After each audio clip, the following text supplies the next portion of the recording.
జరగబోయేది ఇదే. మీ ఇంట్లో ఘోరం జరగబోతుంది. ఒక గొడవతో మొదలు అవుతుంది. పరిస్థితులు మారబోతున్నాయి. ఏం జరగబోతుందో తెలియాలంటే వీడియో పూర్తిగా చూడాల్సిందే. వీడియో నచ్చితే తప్పకుండా ఒక చిన్న లైక్ అయితే చేసి మమ్మల్ని సపోర్ట్ చేయండి. ఇక ఆలస్యం ఏమాత్రం లేకుండా వీడియోలోకి అయితే మనము వచ్చేద్దాము. ఈ రాశి వారికి అన్ని విషయాల్లోనూ ఒక కొత్త పరిణామం స్పష్టంగా కనిపిస్తుంది. పోలేరమ్మ తల్లి జ్యోతిషాలయం. మీరు ఎక్కడెక్కడో జ్యోతిష్యం చెప్పించుకొని నిరాశ చెంది ఉన్నారా? అయితే ఒకే ఒక్కసారి గురువు గారికి ఫోన్ కాల్ చేయండి. దూర ప్రాంతాల్లో ఉన్న వారికి ఒకే ఒక్క ఫోన్ ద్వారా వెంటనే పరిష్కారం చెప్పబడును.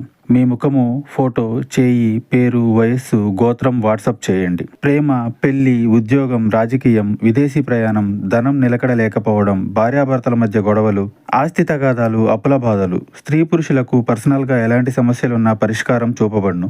గురూజీ రామరాజు గారు. Phone number 9701875831. ముఖ్యంగా ఇంట్లో ఘోరం అంటే ఇది తాత్కాలిక గందరగోళం కాదు, ఒక పెద్ద పరిణామానికి సంకేతం. ఇంటికి సంబంధించిన విషయాల్లో ఈ రోజున కాస్త విరుద్ధ పరిణామాలు ఎదురు కావచ్చు. ఉదయం నుంచి సాయంత్రం వరకు కొత్త సమస్యలు వినిపించవచ్చు. ఈ సమయంలో ఈ సమస్యలు వస్తూనే ఉంటాయి. ధైర్యంగా ఉండండి. ఇంటికి సంబంధించి ధనం ఖర్చు కావడము, ఎలక్ట్రికల్ సమస్యలు, ఇలా కొంచెంగా ధనపరంగా మానసిక అశాంతి కలగొచ్చు. కొంతకాలంగా వాయిదా పడిన ఇంటి మరమ్మతులు ఈ రోజు ప్రారంభమవుతాయి. కొందరికి ఇంట్లో కొత్తగా ఆవాసం మారడం, అద్దె ఇల్లు మార్చడం, గృహ ప్రవేశం, గృహ నిర్మాణ పునః ప్రారంభం, ఇలాంటి అంశాలు కూడా ఉండొచ్చు. ఇవి ఎలా ఉన్నా ఘోరమైతే తప్పదు. ఇంటి సభ్యులందరినీ ఇది ఏకతాటికి తెస్తుంది. ఈ సమయంలో కొందరు బంధువులు మీ ఇంటికి అకస్మాత్తుగా రాకపోకలు చేయొచ్చు. ఊహించని అతిథులు రావచ్చు. పాత బంధాలతో తగాదాలు జరగొచ్చు. మీ ఇంట్లో పాత బంధువులతో ఇబ్బందులు కూడా కలగొచ్చు. ఆస్తి గురించి బంధువులతో మాట్లాడుకోవడం లాంటి పనులుంటాయి. ఇది కొంతమందికి కలత ఇస్తుంది. ఈ పరిణామాలు ఒక సమస్యకు పరిష్కార దిశగా నడిపిస్తాయి. ఈ సమయంలో మీకు ఖర్చులు అయితే తప్పవు. చిన్న చిన్న రిపేర్లు, కొత్త వస్తువులు కొనడము, ఇంటికి సంబంధించి డాక్యుమెంట్లు జాగ్రత్త పెట్టుకోవాల్సి రావచ్చు. ఈ సమయంలో ఖర్చులు అయితే ఒక్కసారిగా పెరుగుతాయి, కానీ ఆ ఖర్చు తర్వాత సంతృప్తి కలుగుతుంది. అదనపు ఆదాయం వచ్చే సూచన ఉంటుంది. మీ ఇంట్లో ఉన్న కొన్ని పాత వస్తువులు సమస్యకు కారణమవుతాయి. పాత వస్తువులు బయటకు తీయాలి. వాస్తు శాస్త్రానికి విరుద్ధంగా ఉంచిన వస్తువులు లేదా మీరు ఏదైనా చిన్న చిన్న సమస్యలకు దారి తీసేటటువంటి ఏదైనా ఆలోచనలను కూడా మీ మనస్సు నుండి బయటకు తీసేయండి.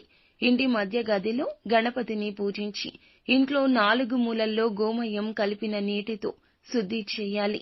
ఇది మీ ఇబ్బంది తగ్గిస్తుంది. ఈ రాశి వారికి ఈ సమయంలో ప్రధాన సమస్య ఆందోళన. సమస్య తేలికే అయినా కూడా మనసులో భారం పెరుగుతుంది. అందుకే ఈ సమయంలో ఏం చేసినా కూడా పెద్దల సూచనతో చేయాలి. తల్లి, పెద్దల యొక్క ఆశీర్వాదం తీసుకోండి. ఇంట్లో పెద్దవారి అనుమతి లేకుండా మీరు ఎటువంటి వయస్సు నిమిత్తం ఉన్నా కూడా ఏ నిర్ణయం తీసుకోవద్దు. కుటుంబ సభ్యులతో కలిసి వ్యవహరించండి. ఈ ఘోరం జరగకుండా ఉండడానికి ఈ రోజున మీరు సాయశక్తులా ప్రయత్నించండి. ఖర్చులు అదుపులో ఉంచుకోండి. ఇంటి తూర్పు గది లేదా పొరుగు గదిలో సత్యనారాయణ వ్రతం చేయడం మంచిది. అమ్మవారికి దీపారాధన చేయండి. ఎరుపు రంగు పుష్పాలతో అమ్మవారిని పూజించండి.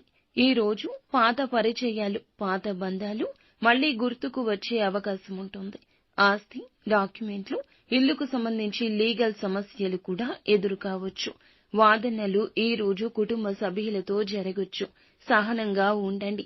ఇంటి పెద్దల మాట వినండి లేదా కొంచెంగా వినే ప్రయత్నమైనా చేయండి.